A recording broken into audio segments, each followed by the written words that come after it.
Hey everybody, it's Greg Martellotto. I'm at the World of Pinot Noir with the cork expert, Neil Foster, founder and partner of M.A. Silva North America. And he's going to talk to us about wine closures. Everybody interacts with corks, and Neil's the guy that supplies those corks. Thanks for having me here, Greg. It's great to be here today. We're having a great time here at World of Pinot in Santa Barbara. Lovely place to be for the weekend. So I'm very fortunate to be here and sharing the tasting with a lot of our customers that we supply throughout California and many parts of the world. I co-own and operate M.A. Silva USA out of Sonoma County, Santa Rosa. That's where we finish all of our wine corks and all our printing, coating, packaging, testing and distributing. And so it was nice of you to have me to come along and talk, and you gave me these three corks that we're going to talk about today. Yeah, so, 3 different styles. So because I'm the cork lord, I'm going to talk about these 3 styles of cork. I have a natural cork here, which is a straight natural cork that's punched from a single piece of cork wood, cork bark.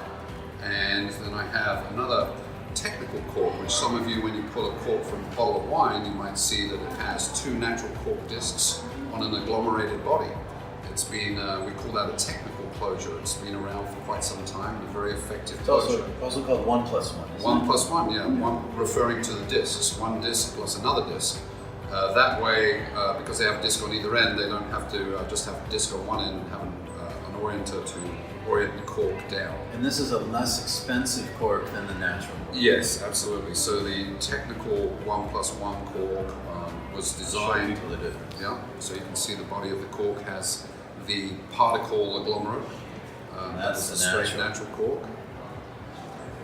And then we have another cork here, which is a combination of synthetic and cork dust. And so we are seeing more and more of those. They seem to be replacing the actual 1+1 cork, mostly from a cost standpoint, but some would argue that there's some quality differences.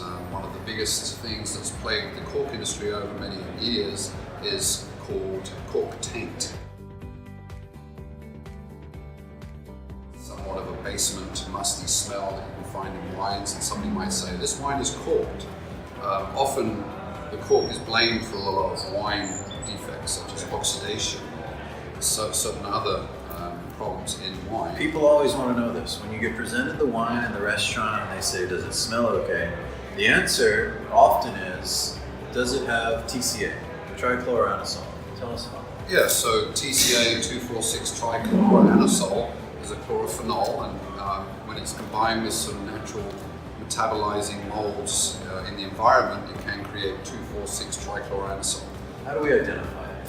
Well, it has a sort of musty aroma that could definitely floor a wine, depending on the level of TCA that is in that wine. So cork is sort of like a sponge. It can attract TCA.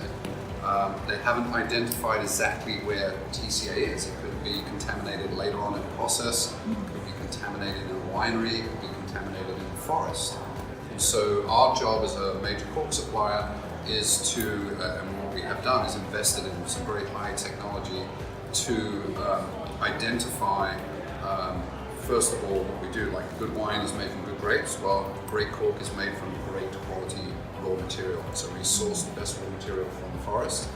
And then we have very highly sophisticated processes in order to clean the cork.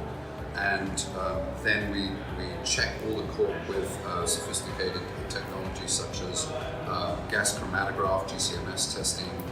We're able to sample many corks. We even have a process now where we're able to test individually each and every cork that we supply for an additional cost to the wineries. And on our end, on the winery side, we also do tests. I think you do the same thing. We just put corks in a bath of wine.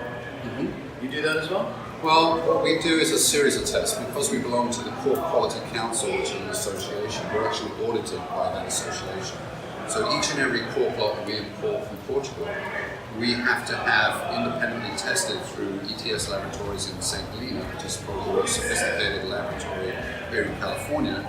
And we have to make sure that we test a certain portion of that cork lot to make sure that it's performing to the highest standards of the industry. And that's the reason why today natural cork is much higher performing than it used to be in the past. So age-old cork industry was a century-old industry that took a long time to really identify the issues and challenges that it had. And over time, when they identified there were some real issues, they invested in the technology needed to improve the quality of the cork, and then investing in the quality of the testing so that we could identify any potential contaminated lots so that we could only deliver the best quality results. So in the past, we used to joke and say corks were like condoms. They fail 3 to 10% of the time. What's the failure rate now, and how do we? Because that's what's pushed a lot of those technological courses. You call them 1+1 and the agglomerate and all that. Absolutely. So I don't know what condoms you were buying, Greg, but they obviously weren't the best brand. They're made in China. I think, yeah, exactly. So if you're buying cork in China, you probably have the same failure rate. So what happened was, because of some of the challenges the cork industry experienced some 20 to 30 years ago, and when the industry woke up and realized there were some serious issues that needed to be solved, it opened the door for some of these alternative closures to come, such as the screw cap, the synthetic plastic cork, which I'm sure you've all seen. So we have a menu of options, and one size does not fit all. One size does not fit. So the cork industry has been very good in creating many different closures for different tiers of wines, for very quicker, more affordable wines, quick consumption. They've developed some of the micro-agglomerate corks. The 1+1 cork is an excellent example of that I showed you earlier. And then we have different tiers of natural straight wine, natural corks, as well as our champagne corks and all those. So we cover the whole gamut. Right. So the thing we were talking about before was oxygen transfer rates. Yes. Right. So that's one of the key scientific advances. Is now we can have some evidence about how is the wine actually aging over time based on a certain closure. We can. However, a lot of the closures that are being introduced to the market here are promoting longevity in oxygen transfer rates, but I don't see the studies that are being done to predict how those wines will be under those closures. Still early. It's still early. And so we're forecasting that the wine will be a certain way in a number of years, but the jury is still out. And I really question the longevity.